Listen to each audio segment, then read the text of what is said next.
There is a revolution in British brewing. More breweries, more ambition and bigger flavours than in most of our lifetimes. Beer is simply natural. It is malt, hops, yeast and water.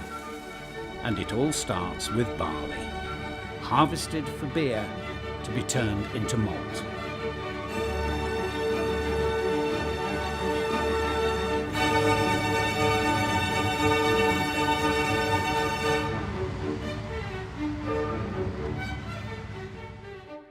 It is steeped, soaked, to germinate. Alongside the new, the old ways are still used. I think the art of malting is being able to pick or choose a high quality malting barley from any given crop, and then being able to control the process to produce what we would consider to be a high quality malt. And the maltster's art is to try and be as consistent as possible for his brewing customer, whose own customers do not want the taste of their favourite pint to change.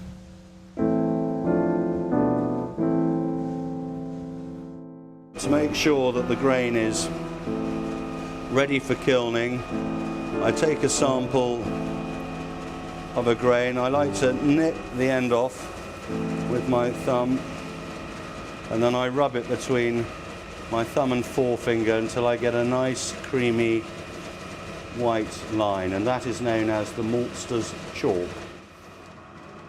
After germination, kilning, drying. And to get many flavours and colours, roasting. It's quite a old piece of kit, this. The one I have in the office belonged to my great-grandfather, so they do last a long time. But what I'm trying to establish is whether this has been roasted correctly or not. And the blade will come through the middle of it, and you can now see it is very even, it isn't burnt, there's no carbon there, and that's a proper roasted malt. James is the 7th generation of Fawcett's malting at Castleford in Yorkshire. He's never been busier. 20 years ago he made 5 styles of malt. Today it's 29. Our job is to buy the best barley available from every season, to turn it into the best malt we possibly can, and then it's over to the brewer.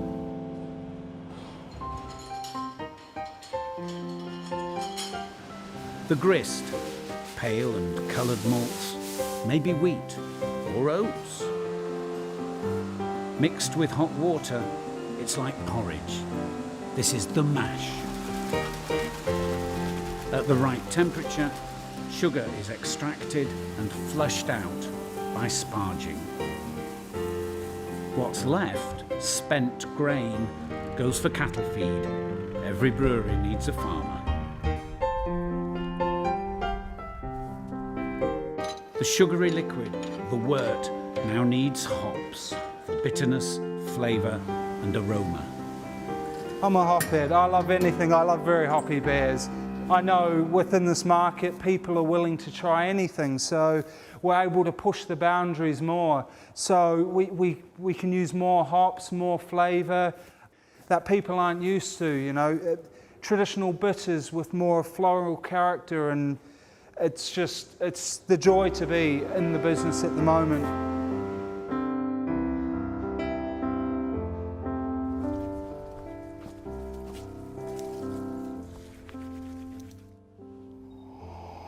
Oh, wow, that is fantastic. Sends a shiver down the back of your neck.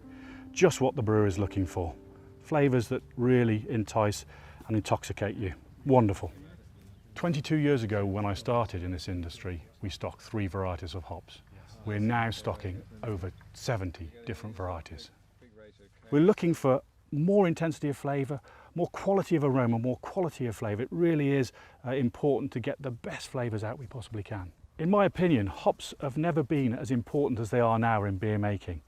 The flavours that are coming from some of the beers, the American IPA styles that have come from the US, the English IPAs that we've now improved upon. We've increased the flavour, the hop quality within these beers.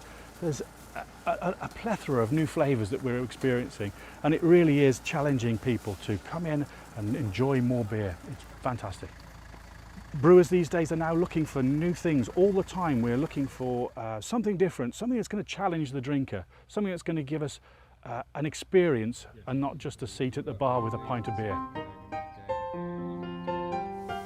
To give bitterness and flavour, hops are added to the boiling wort. And then into the fermentation vessel where yeast is pitched. Yeast turns sugar into alcohol, if it feels like it.